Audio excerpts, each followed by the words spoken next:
Hello, everybody. It's that time of day when you need to be thinking, when I need to be thinking about what is for lunch. And I was inspired yesterday by some programming I was looking at on the Food Network where chefs were doing a hamburger challenge. So for me, that's a first time thing if I do one today. So I'm thinking I'm going to attempt it given the limited supplies I have in my pantry. But every fault is a fashion, as they say. So I'm going to see what I can add to my mincemeat, which I have had thawing. And let's try and make some original artisan hamburgers. These are the ingredients that I've found so far to make my hamburgers. Of course, I have 0.626 kilograms of just regular mincemeat that I got in the grocery. Alright, so I'm going to add to that mincemeat, I'm going to add my seasonings. I have red chili pepper flakes, I have rainbow peppercorns, some sea salt, also some Nando's peri peri salt to give it a little pop, and some oregano.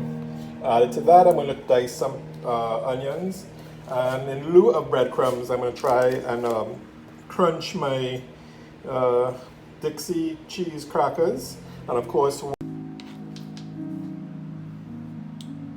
two more things will go into my final prep for the hamburger meat before I set them. And that is just some leftover grated cheese that I had in the fridge. I had grated some cheddar cheese for a previous meal. And this is just some leftover. So this will be just a little bit of this to give the hamburger meat some texture and a little creaminess to it when you take a bite. And then last but not least, is to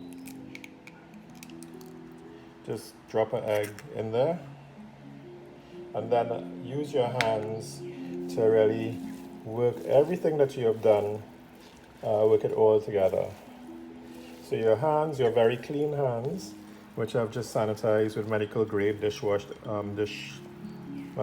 medical grade hand soap. And now I am working all of the ingredients that I have added to this together with my 0.626 kilograms of mincemeat. And then what I will do is I will shape the hamburgers and leave that in the fridge to sit. Oops, I have some spillage. Leave that for a little bit to sit for a while in the fridge before I take it to the fire.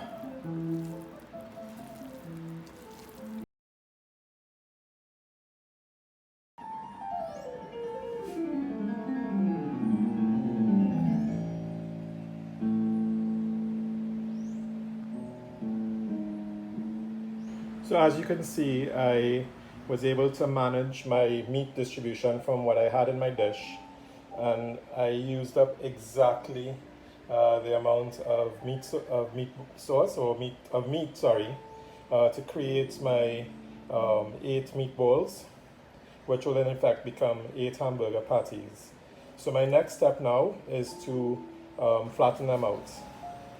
So after I have rolled my meatballs, I'm now going to flatten them out. So I do that in the palm of my hand. Just press firmly down as it spreads out in the palm of my hand to create your your hamburger patty. And having perfect edges does not really matter. You can have cracks and so on. But the idea is to just press gently against it. It will pull together, but just press gently against it as you level out your hamburger patty into a desired thickness so that it will cook all the way through and that you will have a really great bite into the meat by the time you get down to that. Alright, so right now I'm just preparing the So what I did there was patties, as you can see how I cut the squash. So I cut the soft side of the squash out, and I only used the solid side and diced it. Cut it in such a way that I made wedges. With the squash, salt and pepper to taste. I did drizzle some olive oil on it and roll it around in the olive oil for it to cook. Oven was preset at 425 degrees, and it shall be in there for about 10 to 15 minutes. I'm checking on my patties. They've been cooking on one side for a few minutes, and now I'm going to flip it over to the other side. There's enough olive oil in the pot from the top side of the patty, so I can just leave those to cook now. Now I find that there's too much char on the top of the burger, so I've just reduced my heat down to regular medium heat. So this is the finished product finally.